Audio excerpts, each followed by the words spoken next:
શેઠ શું વિચાર કરો? અને દુનિયામાં સૌથી વધારે ખતરનાક કોકરોચ છે. અને કોકરોચ થી ખતરનાક કોઈ નથી. કોકરોચ જ ખતરનાક છે. શેઠ કોકરોચ ને તો ઉંદીડો ખાઈ જાય. શેઠ કોકરોચ ને તો ઓંદીડા ખાઈ જાય. ઓંદીડા ખતરનાક છે. શેઠ કોકરોચ ને તો ઉંદીડો ખાઈ જાય. ઉંદીડો વધારે ખતરનાક છે. કમ્પ્લેટ. શેઠ કોકરોચ ને તો ઉંદીડો ખાઈ જાય. ઉંદીડો ખતરનાક છે. કમ્પ્લેટ. પણ ઉંદર ને તો બલાડી ખાઈ જાય છે. પણ ઉંદર ને તો બલાડી ખાઈ જાય છે. તો શેઠ બલાડી ખતરનાક છે. તો શેઠ બલાડી ખતરનાક છે.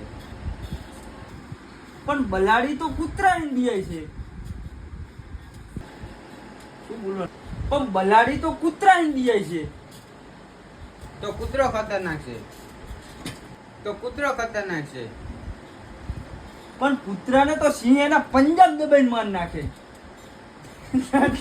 પણ અલા સિંહને તો માણસ અલા પણ સિંહને તો આદમી માણસ બધું ભૂલી ગયો. દાદા પણ અનિલ સિંહને તો માણસ પાંજરામાં પૂરી દેશે. તો શેઠ માણસ જ ખતરનાક છે. પણ માણસ તો એના બૈરાને બિયા હે. તો શેઠ બૈરું જ ખતરનાક છે. બૈરું નહીં, બૈરું. શું બોલવાનું? તો શેઠ બૈરું જ ખતરનાક છે. પણ બૈરું પણ બૈરે પણ બૈરું તો આ કોકરોચ જ બિયાય છે. પણ બૈરું તો આ કોકરોચ જ બિયાય છે. દાંત. પણ બૈરું તો આ કોકરોચ જ બિયાય છે. શેઠ તમારી વાત સાચી. આ કોકરોચ જ ખતરનાક છે. તો હું તને કહેતો તો આ કોકરોચ જ ખતરનાક છે. તો હું તને કહેતો તો આ કોકરોચ જ ખતરનાક છે. કોકરોચ જિંદાબાદ.